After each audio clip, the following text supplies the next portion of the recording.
Boldwood presents The One Before the One, written by Emma Cooper and read by Helen Keeley. Chapter 1. 7 years ago, Kit, the love of my life, left me to go on a hike and never came back. Today, I'm getting married. Kind of. I hurry up the path of number 37 Hilton Close. 2 bedrooms, white PVC door, neat square garden. I slide the key into the lock and step into the hall, memories of my childhood rushing towards me like an old friend. Mum! I throw my keys into the bowl on the shelf above the radiator, taking off my coat and hanging it on the banister. I'm here! She shouts. Mum hurries into the hall from the lounge, her dark hair swept up into a chignon, a large purple fascinator balancing precariously. Her face is flushed with excitement and a tiny bit too much bronzer. Happy wedding rehearsal day! She rushes forward and pulls me into a Coco Mademoiselle scented hug as I register the low murmurs of conversation coming from the lounge. Nice hat, I say, examining the purple lace. She strikes a pose. I know it's a bit extravagant, but I am the mother of the bride, and where's the fun in being agoraphobic if you can't use it to your own advantage now and again? She winks. When James and I had decided to get married, we'd originally suggested having the ceremony here, but when I had told her our plans, she was furious. Absolutely not! She had shut down the conversation in an instant, holding my hands and looking at me furiously. You will not sacrifice your wedding day for me. I won't have it, Olivia.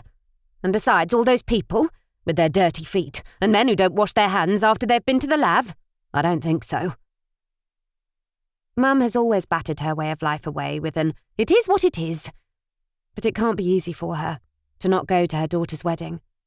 A walk to the corner shop on a Wednesday is fine, as is taking out the bins on a Monday, and mowing the lawn every other Sunday, but a wedding? Going in a car? Being around people she doesn't know? That's like asking her to walk on hot coals. Actually, scratch that. Mum would walk on hot coals for me, as long as they were in the 100 square metres of lawn inside her garden fence. She grins broadly, the same wide mouth and straight teeth as my own. Where's James? He's on his way. Fabulous. Now go up to your room and put on your dress. I begin climbing the stairs as someone knocks on the door behind me. Hurrah, he's here! I turn to watch her open the door. She takes a quick step back, letting my husband-to-be through the door.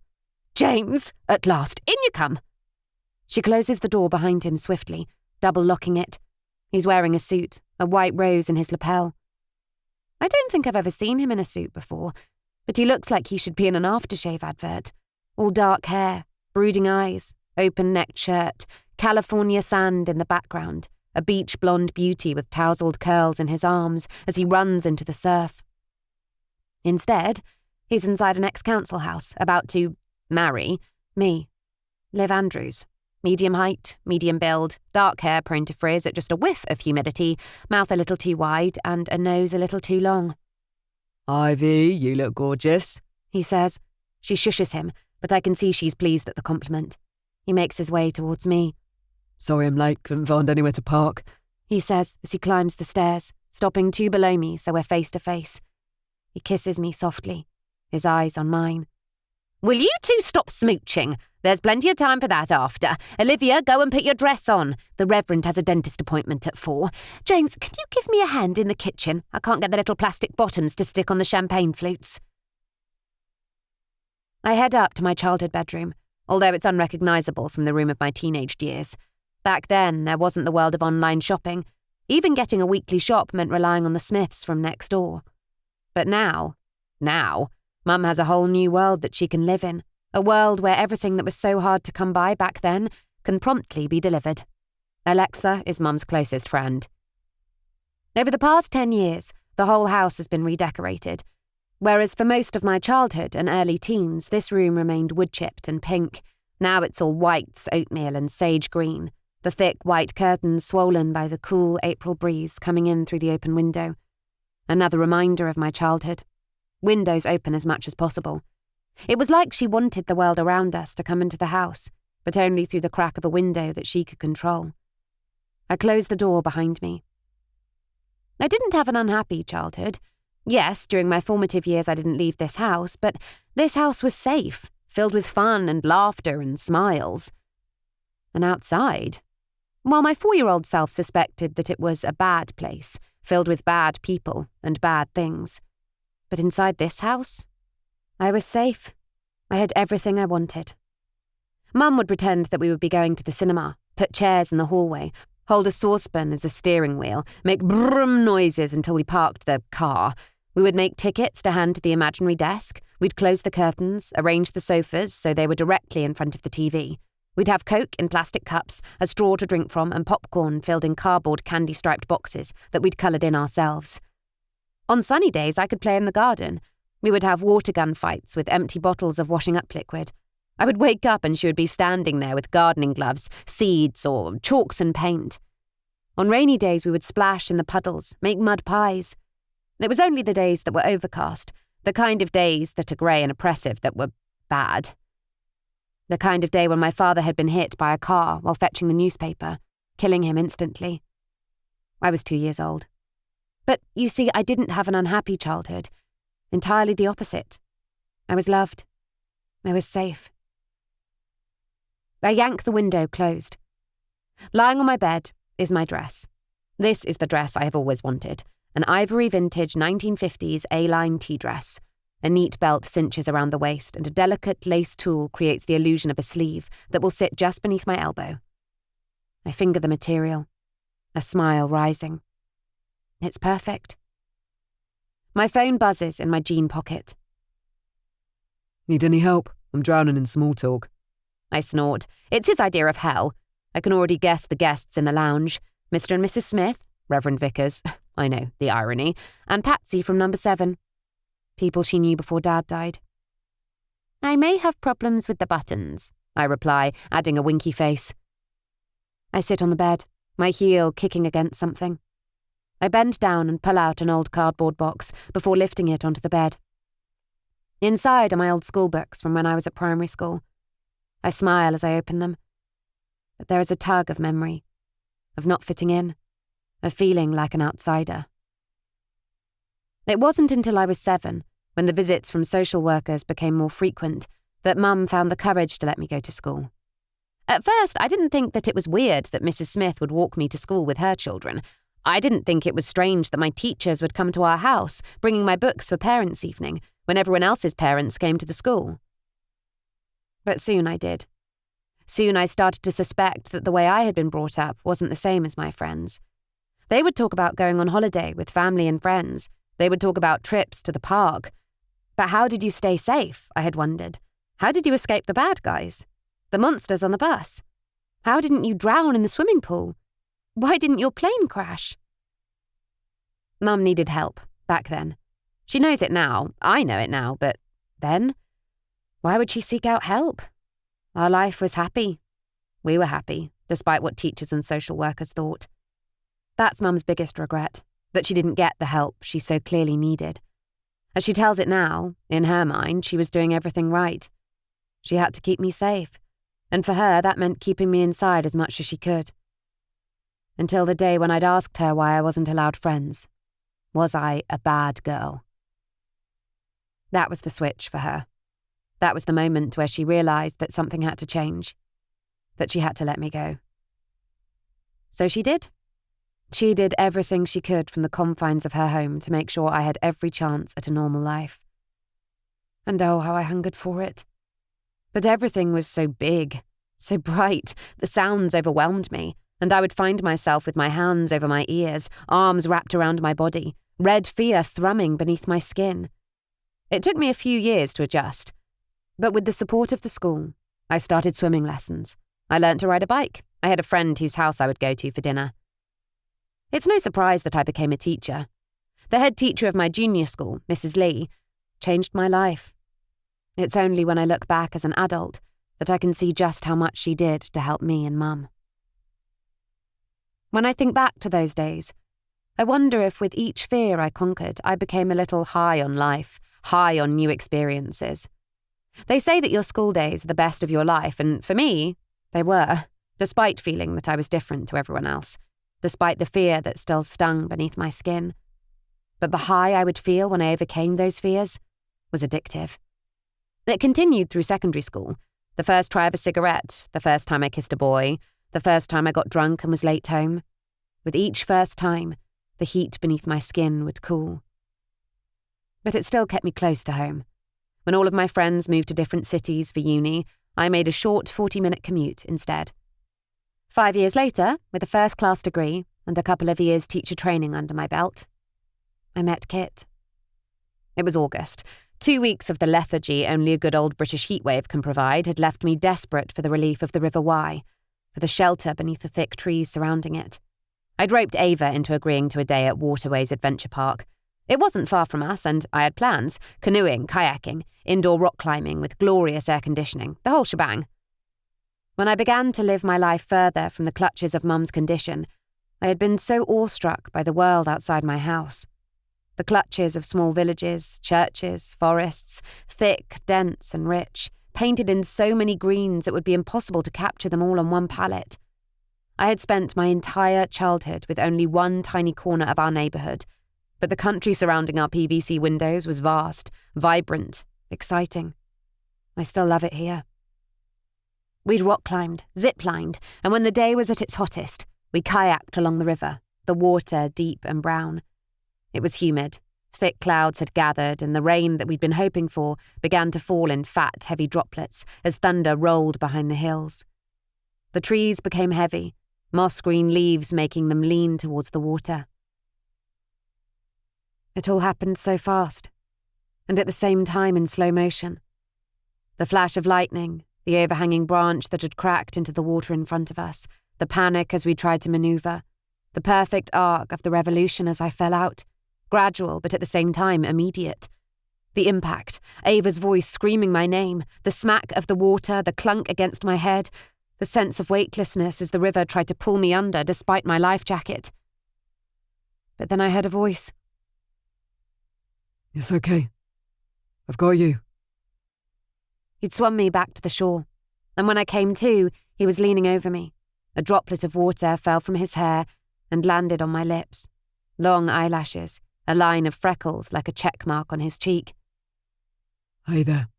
He had smiled, light brown hair, his sea glass green eyes searching my face. You've had an accident, but you're going to be okay. 20 years old, and already convinced I'd met the love of my life, I had no idea that 5 years later, I would lose him. But that was then, and a whole lifetime has now passed. The door opens. So these buttons. I smile up at James as he joins me on the bed, reaching for one of the books, grimacing at all the red-penned crosses beside wrong answers. Maths was never Mum's thing, so I was quite behind when I started school. But look at my English! I point to a page covered with teachers' comments like, "Amazing, Olivia. Wow, well done." He puts his arm around me and pulls me in closely. I can't believe tomorrow's our wedding day, I say quietly. Having second thoughts? He makes light of my observation. No, I say, tapping the dip in his broken nose, extracting myself, replacing the books and box under the bed. Good. Because, he looks at his watch, in approximately 20 minutes you will be a fully rehearsed Mrs. Palmer. His eyebrows furrow. Just a thought, but if the Rev performs it, he scratches behind his ear, doesn't that mean we're actually getting married? No, I don't think so. He retired last year. But he's still ordained, isn't he? No idea. But we're getting married tomorrow anyway, so what does it matter? I plant a quick kiss on his lips, feeling the familiar scar in the cleft of his upper lip that he'd got in a fight. True. We both turn our heads to the sound of Mum's voice billowing my name. Right then, you better get down there and wait for me at the end of the aisle. He unfolds his frame, hesitating as he opens the door. I love you.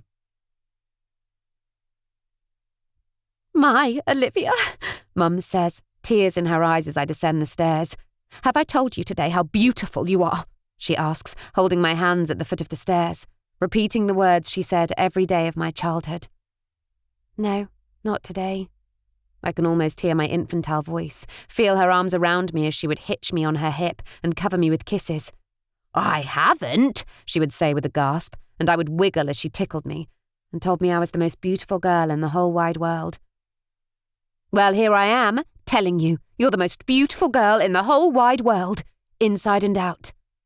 Ready? She asks as I take her arm. Ready.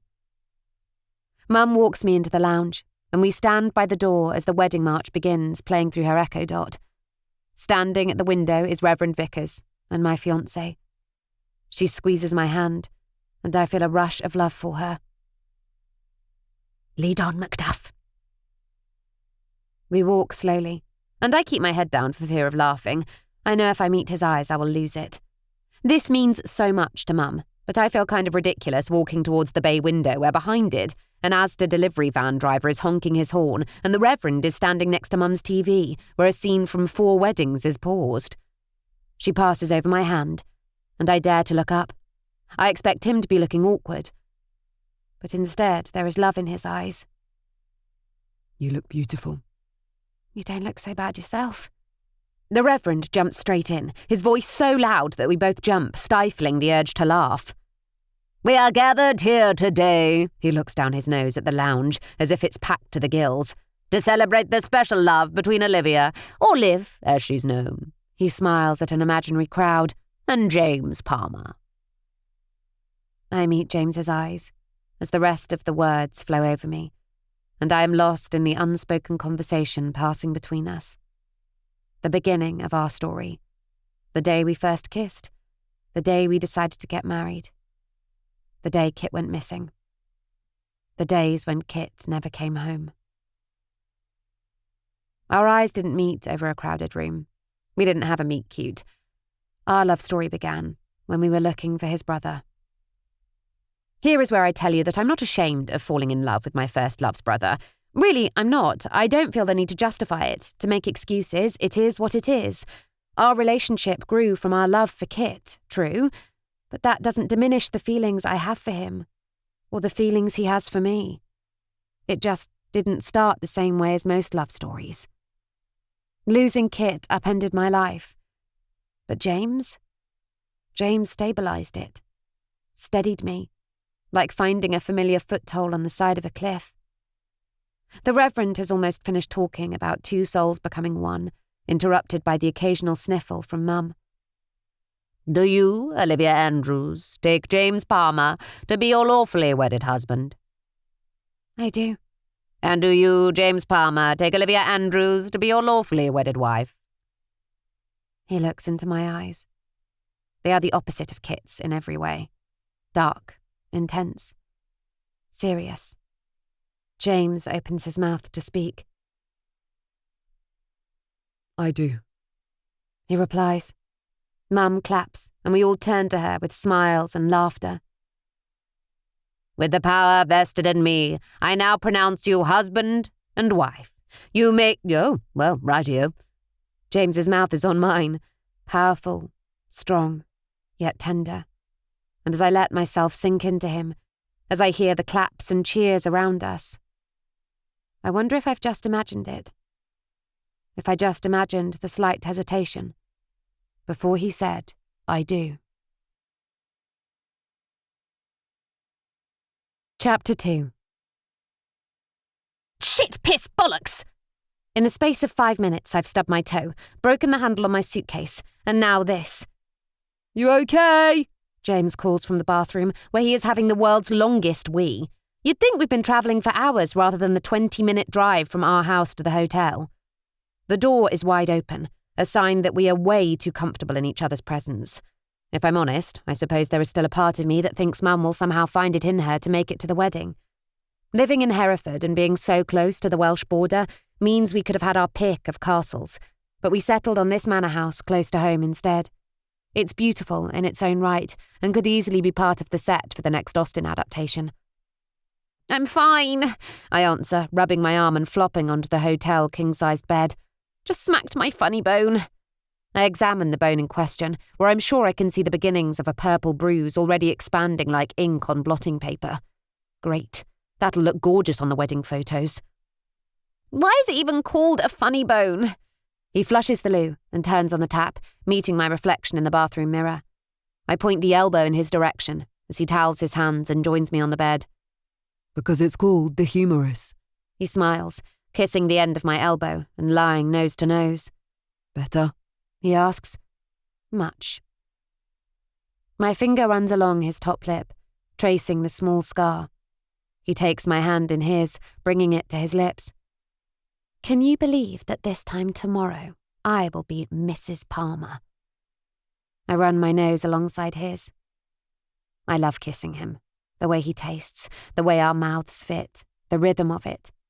He smiles into my mouth, his words spoken with his breath and mine. You know you don't have to take my name. I could always take yours. James Andrews? I question, as his hand slides beneath my vest top, his thumb running over my ribs. It sounds like it needs another barrel. James Andrew Smythe. It does have a ring to it. The humour of the conversation is transitioning, the haze in his eyes making the browns of his eyes almost black. Nope, Liv Palmer it is. It feels like it was always... He steals the rest of my sentence with his mouth, the remainder of the conversation, lost in a tangle of limbs. We're late to the dinner, our faces flushed, our hands in each other's as we approach the dinner table, where the wedding party have assembled. From the raised voices and animated conversation, I can tell there have already been a few rounds bought. Finally! Ava pushes back her chair and stands, blonde hair neatly plaited around the front. She looks as close to her Scandinavian roots as possible tonight, all Viking shield maiden. I lean in to kiss her on the cheek. Hi, sorry we're late, stuck in traffic, I say, but I don't know why I'm trying to make justifications. Ava will be able to see through my flimsy excuse for being 20 minutes late. You're so full of shite, she says, pulling me into a hug, her voice close to my ear. Feeling satiated, are we? Very, I reply. She laughs. This is the thing when you've been friends with someone since childhood. No matter how grown up you become, you still somehow can't help but regress to your teenage selves. She's still the girl who offered me half of her Kit Kat on my first day of school, as I stood on the outskirts of the playground, worrying about falling on the hard concrete ground. We're still the girls who practiced kissing on the mirror and gave each other marks out of 10 for technique. But we are also the women who support each other. Ava was the one to hold me up when Kit disappeared. It was Good Friday, the last time I saw him. We'd spent the morning in bed, and then I'd put a washing load on, gone for a run. He was going hiking, he'd said. Pembrokeshire, coastal walks, cliffs, one of his favourites. I had work to catch up on and wanted to finish my planning. He'd packed his gear, kissed me long and hard at the top of the stairs, and then closed the door behind him. I didn't know that it would be the last time I'd see Kit. Ava was the one who, rather than try to force me to eat when I couldn't, made me take vitamins and drink water, who sat with me for hours in silence when she knew I couldn't speak.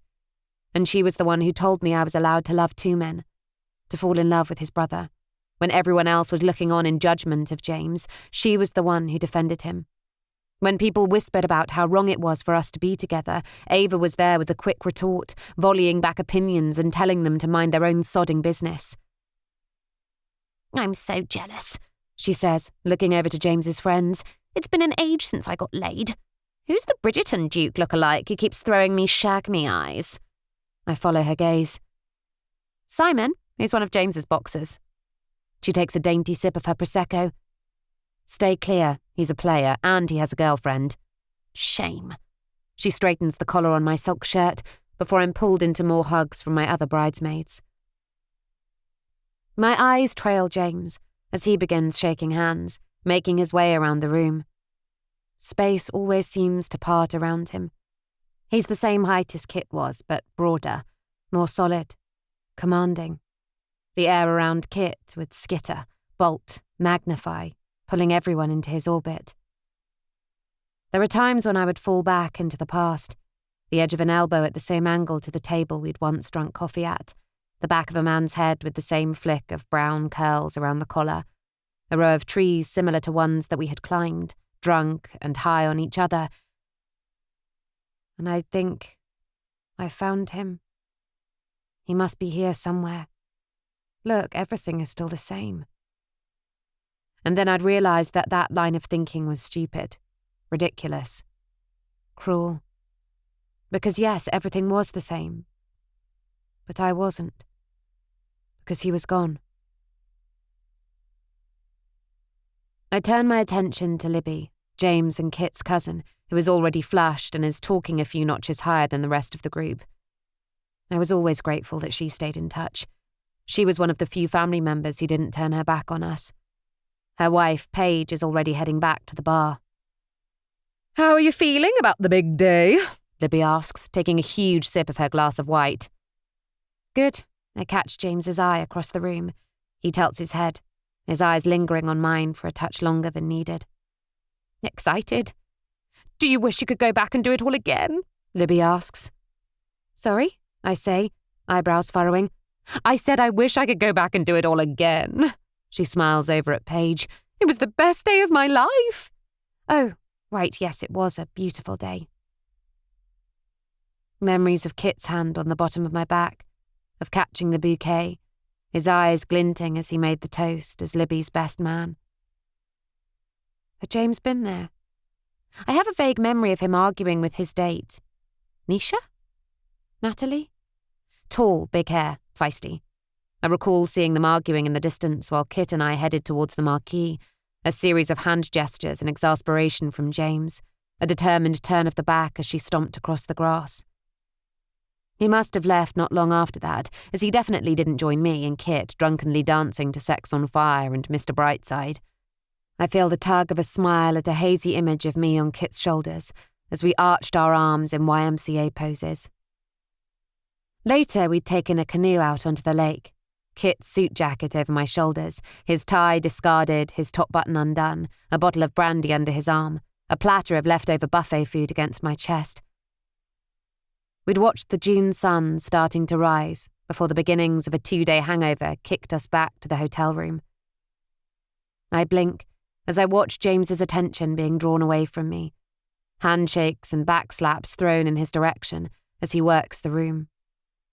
He has this gift of making everyone feel special and heard, and he has absolutely no idea. I take a small sip of my drink as I watch him, Libby following my gaze. "I'm glad you got together." She gives me a small nudge. "You're good for him. As far as I'm concerned, the rest of the family can go fuck themselves." I snort at that as she gives me a wet kiss on the cheek and joins Paige at the bar. At least Mum not being here makes it easier that James's parents aren't either. They haven't spoken to him since he told them about us. He says it doesn't matter that they're not here, that they've never really been interested in him, that he's always known Kit was the golden son. We all take our seats around the long table at the end of the restaurant. This manor house used to be occupied by the army during the Second World War. There's a large open fireplace taking the edge off the late April chill in the air, and wall-to-wall books either side. James's hand finds mine, his finger drawing circles on my wrist as starters are ordered and more drinks poured. Conversation flows around us, our friends introducing themselves to one another, regaling stories from work and home. "So, how did you two meet?" Lara, Simon's new girlfriend, asks. The conversation quietens. Glances are cast between Paige and Libby. Ava looks down at her plate and pushes some salsa around. I smile, a well-rehearsed reply ready to fall from my mouth. I have learnt from experience that saying I was in love with his brother first isn't the easiest of conversation points for others to navigate. I mean, how would you react to that reply? "I was in love with his brother first." See what I mean? You might laugh, thinking I'm joking, or have a look of shock as you realise I'm telling the truth. Then you would be left feeling awkward and trying to find the right response. So I avoid telling the whole truth by sticking as closely to the real truth as I can. "We met at Waterways," I say, with my overly large smile. I used to cover up my mouth when I smiled. But Kit would spend hours running his fingers around the edge, kissing it, telling me he couldn't stop thinking about it. That was the thing with Kit. He made me whole again. And then he broke me. "I fell into the river," I smile up. "James took me to A&E. I don't tell them how blurry the image of James is during that trip to the hospital. How all of my focus had been on his brother sitting next to me, in the back of a Jeep while James drove. James had been the one to call for help, one hand on the radio, voice deep and urgent in the background, while I looked into Kit's eyes, water falling onto my cheeks as he leant over me. "What a hero." Imad lifts his pint in James's direction. Himad works on reception at Fighting Fit and has one of those smiles that just brightens your day. He's the first face people see when they come into the gym and the last when they leave. I swear half of our new clients are down to his smile alone. I'm going to the bar. James interrupts. Anyone want a top up? I shake my head, giving him a small smile that reads, "Sorry." He kisses the top of my head. Nothing to apologise for. Steady on, boss. You don't want it to interfere with your game, the boys say in unison. James rolls his eyes at their jibe and weaves through the tables towards the bar. Ava stands and takes James's seat. "Everything all right?" she asks, stealing a piece of toast and smearing on some pâté from my plate. I'm still thinking about that day. Both brothers worked at Waterways in the summer months back then.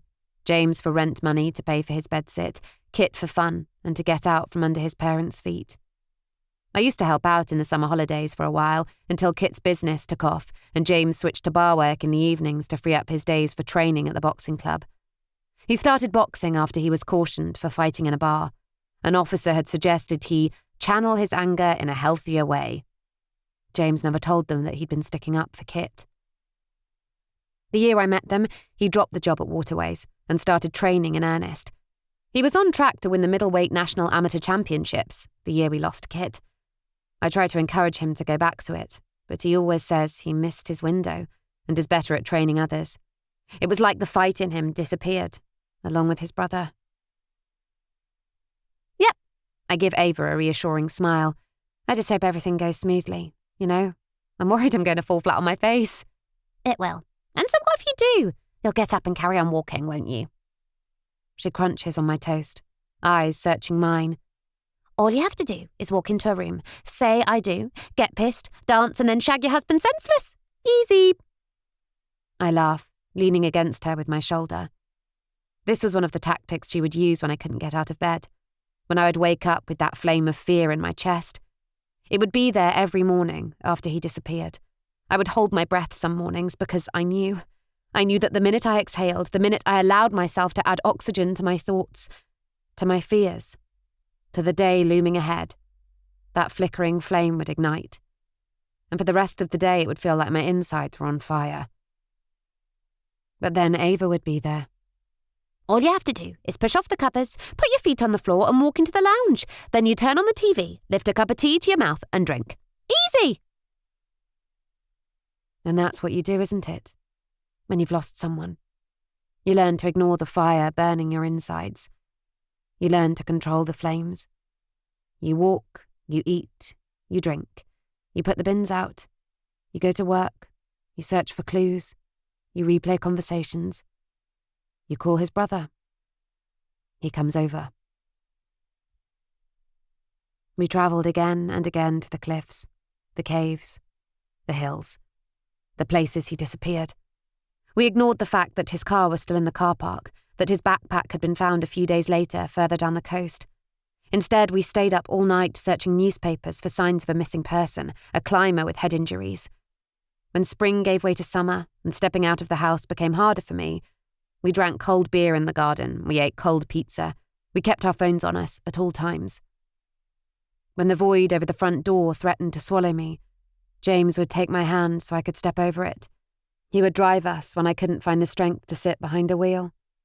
He sat with me in hospital waiting rooms on bonfire night when a climber with amnesia had been found. We spent Christmas together. We found solace in our companionship. I found strength when I was with him. And when Good Friday came back around, we waited. We waited. We waited. Even though the police told us that he was missing, presumed dead. We waited.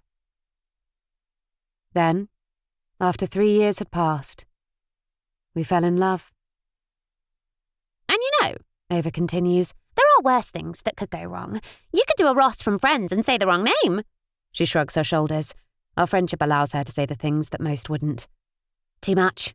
Just a touch. And thanks a lot, that's made me feel a whole lot better. She dusts off the crumbs from her hands and stands back up, placing a hand on my shoulder. I look up at her. Her face is serious for a moment. You're doing the right thing, you know, marrying him. She nods over to the bar where James is looking at me. I know. He smiles. Even from here, I can see the intensity of his gaze. I smile back. We may not have had the meet-cute Kit and I had. We might not have had the most conventional start. But it's moments like this, where the sound falls away, so the voices and scrapes of cutlery are dimmed. Moments where the edges around us blur, where it is just me and him, looking for answers, and instead, finding each other. Chapter 3. The next few hours pass quickly. James and I go easy on the drinks and say goodnight, leaving the rest of the group in full swing. We're halfway up the stairs to our room and I realise I've forgotten my bag. I'll get it. James goes to turn. No, it's okay. You go up. I lift myself onto my tiptoes and kiss him before heading back down the stairs. I return to the restaurant and grab my bag undetected. Ava and Simon are locked face to face in a heated debate, his new girlfriend nowhere to be seen. I look around for Libby and Paige, but they must have gone up too. I shoulder my bag and detour to the loo. I have the bladder capacity of a 3-year-old. I step into the ladies. The room is empty, and I take a cubicle. God, I'm pissed, Libby's voice. I turn my head. There must be a window open. I can smell the tang of cigarette smoke. I'd hazard a guess that Paige is having a sneaky smoke around the back of the building. I can't believe Auntie Lynn and Uncle Alan aren't here. I thought that they would have at least made an effort for his wedding day, you know? Libby is very drunk, her words running into each other. I hold the breath in my lungs. They still won't speak to them. Paige replies in a stage whisper. Nope, said it was a betrayal to Kit's memory or something like that. Fuck 'em. Actually, what Lynn said was that James was no longer their son, that he should be ashamed of himself and that I was rotten. To your core! His mum had pointed her finger into my breastbone as she said it. But they don't know if Kit's actually dead, though. They never found a body, did they? Paige brings the conversation back. Oh, come on, you think he could be alive? I can imagine Libby shaking her head, shivering and taking a long pull on one of Paige's cigarettes. No way. They found his car and that couple saw him heading towards the cliff. No money withdrawn after he disappeared. No word or sightings. They just haven't found the body. I swallow hard. An image of Kit falling, of his beautiful smile, his body that I knew as well as my own being pounded by rocks. A thin coating of sweat forms on my skin, an aftershock of the nightmares that used to plague me every night. It makes you wonder though, doesn't it? Libby reflects, her voice tight on the intake of smoke. I tilt my head to the right, my pulse quickening, my blood racing through my veins. What? Libby exhales. Well, if Kit hadn't have died, would she still be marrying him? I close my eyes and try to ignore the words. James must be thinking the same thing, don't you think? How could he not? He's nothing like Kit. He's always been the quiet and broody one, even when we were kids. I want to cover my ears, but I don't. I let the conversation continue around me. So what are you saying? That he's a rebound? No, of course not. They've been together ages. 3 years. 3 years and 4 months before we kissed, but I already knew I was in love with James before that. It was a Sunday, raining outside. I'd reached for a glass of water from my bedside when I glanced at the clock, wondering if I would see James that day. It was the first time I hadn't woken feeling like my skin was covered with the mosquito bites of Kit's loss, when my first thought hadn't been if today would be the day Kit came home. I had dropped the glass, the water sinking into my childhood bedroom rug. I'd rung Ava, sobbing, asking her to come over. She had thought it was news about Kit, that a body had been found. I'd finally got the words out, words fighting against guilt and self-hate. I think I'm in love with James. She had held my face in her hands, wiped the tears away with her thumbs and kissed my forehead. Oh, my wonderful friend. Of course you are. The guilt has never left me. I don't think it ever will. But, Libby's voice continues to pour into the room, I'd bet my bottom dollar that if Kit hadn't gone poof, they wouldn't have got together. She's completely different with James to how she was with Kit. People change though, babe. We're older now. I spent my 20s bumming around Europe, stoned, and dropping out of uni. Now look at me, as bloody corporate as they come," Paige states, an edge of pride to her voice. Paige is a divorce lawyer. "Oh, shush. You know as well as I do that she changed once she was with James, and I reckon she'd be teaching in, I don't know, Borneo or somewhere. If Kit were here, they'd have got married during a skydive, or on a beach in Bali, not 20 minutes down the road from her secondary school." "Babe, they've been together for years, and it's not like they haven't taken their time. And for what it's worth, I think she really loves him. You can see it." I smile at that, even though tears are forming behind my eyelids. "But," Libby continues, "well, I suppose if we're really getting into it—" She pauses, hesitance that is being softened by alcohol. "James did always—" "What?" "It doesn't matter." I hear the twist of gravel, Libby crushing her cigarette butt. "I've had too much to drink." "Oh, go on, what?" I can hear a handbag zip closing. I pull up my legs and hug my knees. "Well, it's just that James always fixed Kit's mess, didn't he? Always picked up the pieces. Remember that New Year's Eve party when Kit got mouthy with that guy and James ended up paying the check for the whole table?" I frown. "I don't remember that." "So you think he's, what, with her out of duty?" Paige asks. "Duty?" "Maybe. You wouldn't put them together, would you, if circumstances were different? What if he's just doing what he always did, sorting out Kit's mess? You know how it was when Kit disappeared. She was a mess and James was always there. You know she wouldn't even leave the house without him for a while." They're quiet for a moment, and I hold my breath. And? Look, I love James. He's the brother I never had, but let's be honest. James did always live in Kit's shadow. He always wanted what Kit had. You think he was jealous of Kit? I can practically hear Libby shrug. Everyone was jealous of Kit. Libby's words are swirling around my thoughts. Is he marrying me for the wrong reason? I shake my head. No.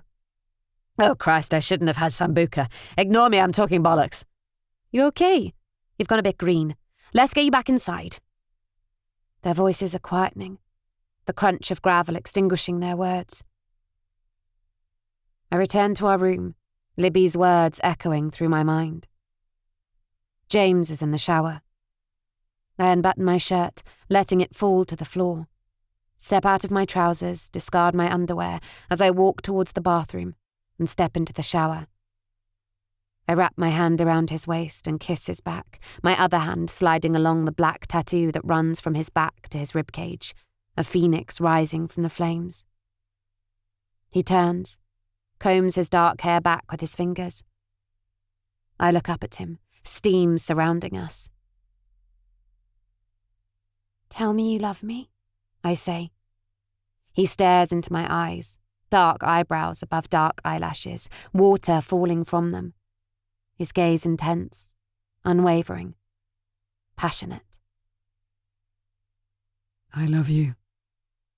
He doesn't break eye contact as he lifts my body. My legs wrap around his waist, his body solid, firm, safe. He kisses me. My teeth pull at his bottom lip. "Tell me again."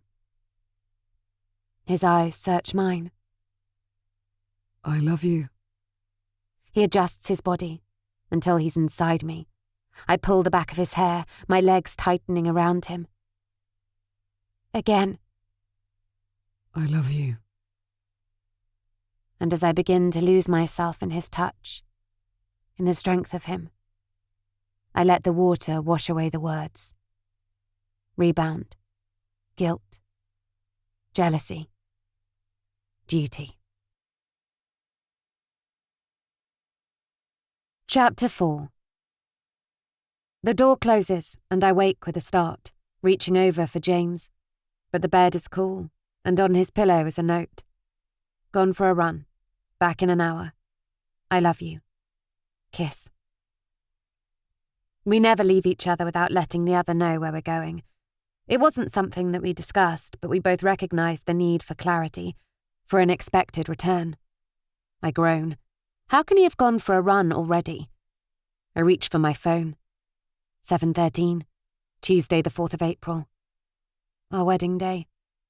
I know Tuesday might sound like a strange day for a wedding, but not when you're a teacher. It's the end of term break and the majority of my guests are off work. Plus, it was half the price. Bonus. I stretch and smile, my finger running along the swell of my bottom lip, still slightly tender from last night. 4th of April. How will we start this day next year, and the years after that?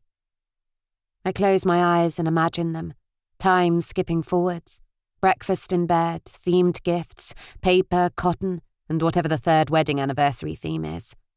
I imagine children bounding into the room, holding handmade cards. I picture James getting older, greying at the temples, our future anniversaries that will bring back memories of this day. The day I'm about to live.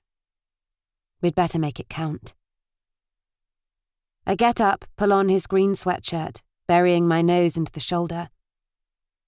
I'd love to be able to describe his smell, talk about sandalwood or mint or rosemary, but then I'd be describing the smell of his aftershave, the hint of his deodorant.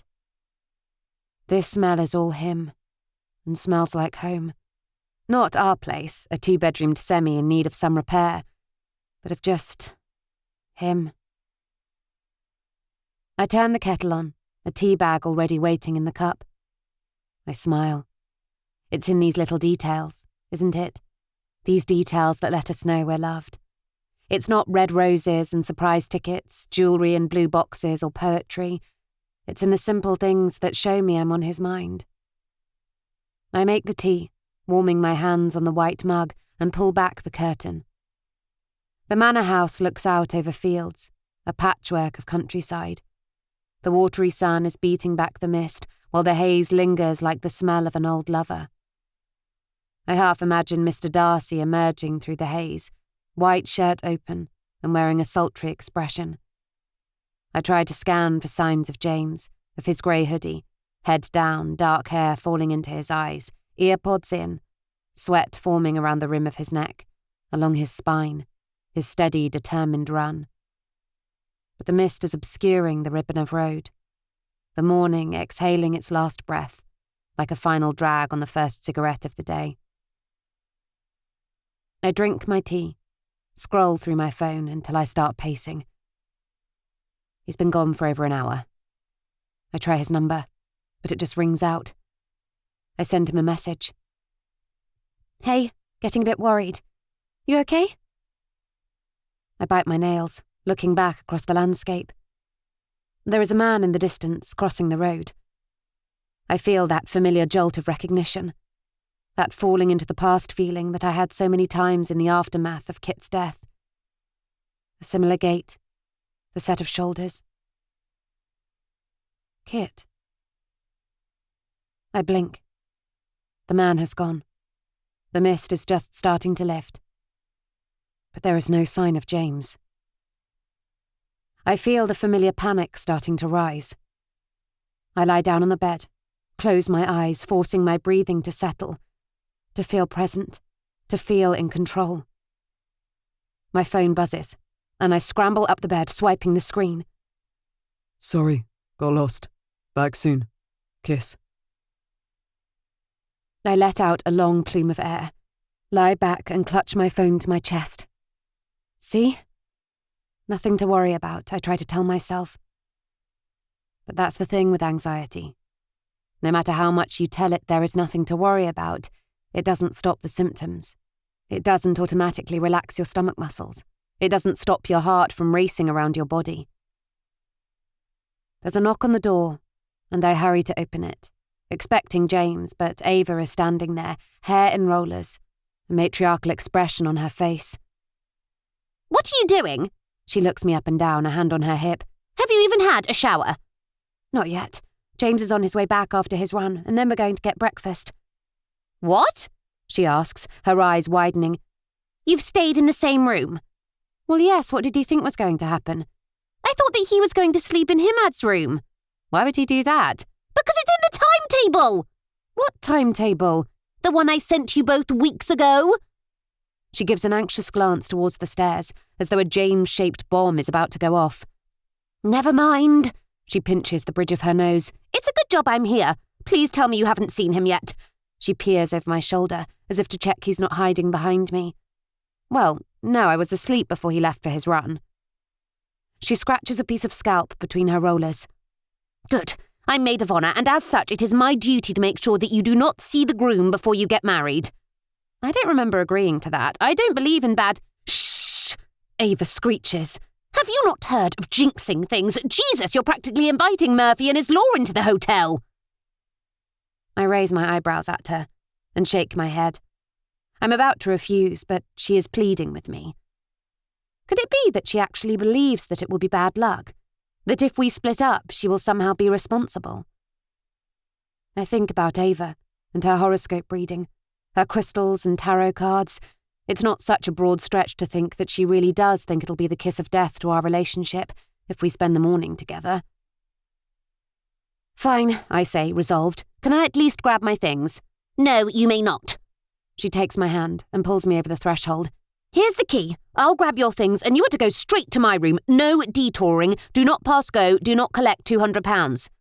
I need to leave him a message. He'll wonder where I am. You can text him. Now please, will you go? There are tears in her eyes. Actual tears. And I feel my chest swell with love for my friend and her misplaced faith in the powers that be. Okay, I'm going. Ava practically sags with relief as I step into the corridor and she hurries into my room. Keep still, Ava says through a mouthful of hair grips. I am keeping still, I reply, scratching the back of my ear. Around her room is the contents of a beauty salon. My wedding dress, still pristine from yesterday, is hanging on the back of the wardrobe. Do you think I've got too much hair to keep up all day? I ask her reflection in the mirror, her own hair still bulging with Velcro rollers. Not once I've worked my magic! My fringe has been swept to the side, the remainder of my dark, heavy hair brushed into a victory roll, spotted with ivory-coloured lace flowers. There's another knock on the door, and Libby and Paige chatter their way into the room, both in claret-red shoulderless silk dresses, their backs exposed in a waterfall drop. I'm almost finished. Ava adds a final slide into my hair and stands back to admire her handiwork. You'll do, she says with a grin. Libby's voice from last night keeps nipping at the edges of my thoughts. Would she be marrying him if Kit hadn't disappeared? He always picked up the pieces. Always wanted what Kit had. Duty. A pop of champagne makes me jump. Libby pours it into flutes, while Paige runs her hands along the fabric of my dress. I shake the words away. It doesn't matter what might have been. All that matters is now. This is my life. Kit's gone. I love James. He loves me. I saw the look in his eyes last night.